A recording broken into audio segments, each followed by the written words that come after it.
What's up, guys? Welcome to Hit Up the Beaver, where we react to anything music and movie related.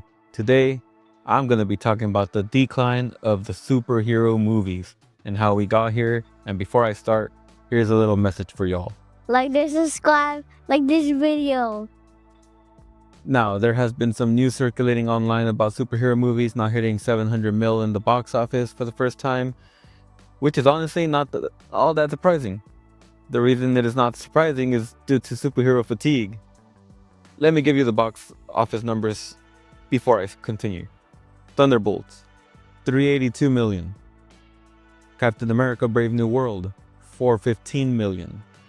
Superman, 611 million. And Fantastic Four First Steps, 506 million. Thunderbolts being the lowest and Superman being the highest.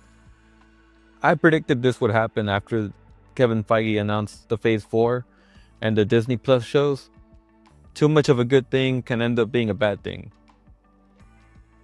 Before I get to the Marvel side of things, let me talk about the whole DCEU thing. I believe the reason Superman is the highest grossing movie of all of them, at least for this year, is just due to Superman being part of the big three. That is Superman, Batman, and Spider-Man. Those three superheroes will always sell due to how iconic they are in pop culture. Every time one of their movies is released, whether it's good or bad, we will always watch. And considering James Gunn was attached to the new Superman movie alongside future DC movies, it sparked everyone's interest. That's not to say DC hasn't added to the problem. They didn't release as much content as Marvel has, but what they have released has been underwhelming. Batman vs. Superman and the Justice League were some of the most anticipated movies to be released, and people left theaters feeling very disappointed, including me. I'm still mad about that shit. Other movies that disappointed me was the first Suicide Squad, which they did better with the second one, like so much better, which ended up, leading to the Peacemaker series, which is great. I highly recommend it. And the other movie that left me disappointed was the second Wonder Woman movie, the Wonder Woman 1984. With that being said, it does seem like James Gunn will do right by the DC universe. Marvel, however, let's talk about the elephant in the room. I blame majority of this problem on Marvel.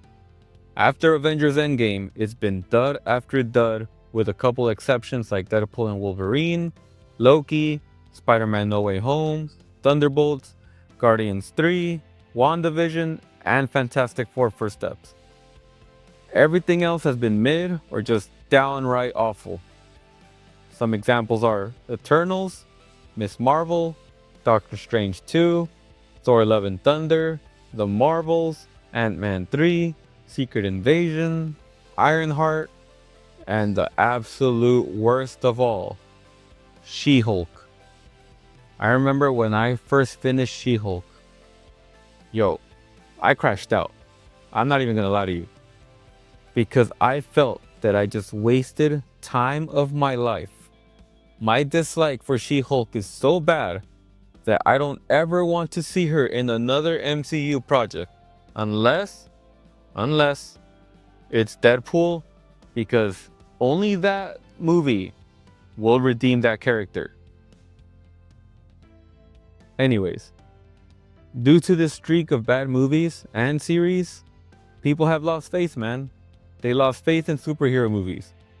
No one wants to spend money going to theaters with a what if the movie is bad mentality, Another way Marvel has dropped the ball in their last minute change of the Avengers movies, especially Avengers Doomsday, formerly known as Avengers King Dynasty.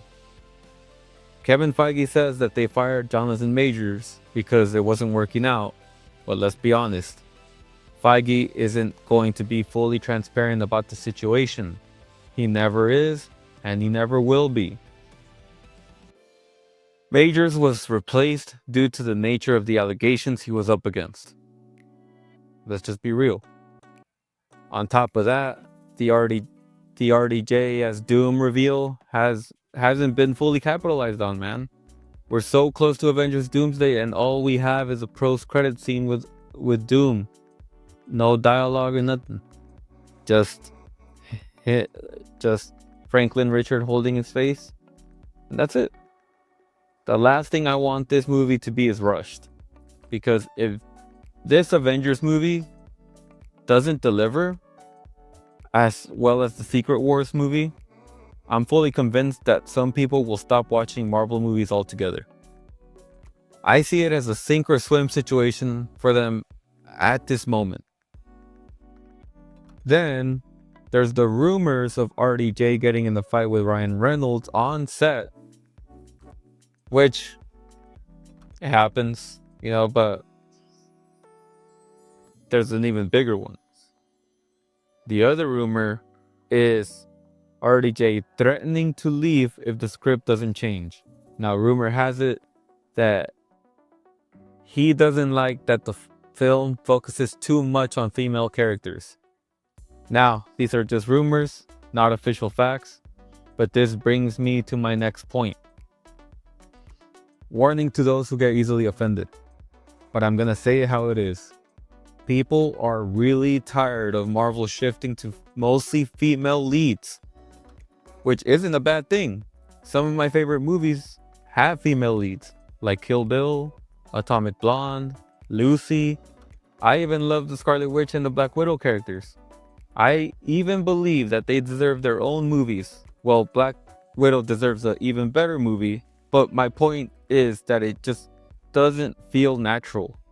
A lot of the female heroes don't seem to have that hero's journey. Take She-Hulk, for example. The Hulk had to go through so much stuff to get where he is and to control his powers the way he does.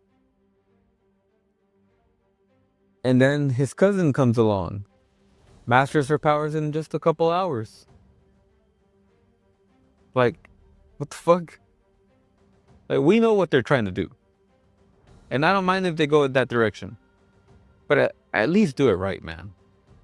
The lazy storytelling, it's only going to highlight the problems that people have with your agenda. And I guarantee you that there wouldn't be as many complaints as there are if you just had a good story to build each character. Just stop with the laziness. And to be honest, I'm 50-50 on the whole Avengers Doomsday movie. My expectations are low. And I'm more excited for James Gunn's DC universe to unravel. But we'll see. Well, that's all I gotta say for that. Let me know if you agree or disagree down in the comments. Like and subscribe, and see y'all in the next one.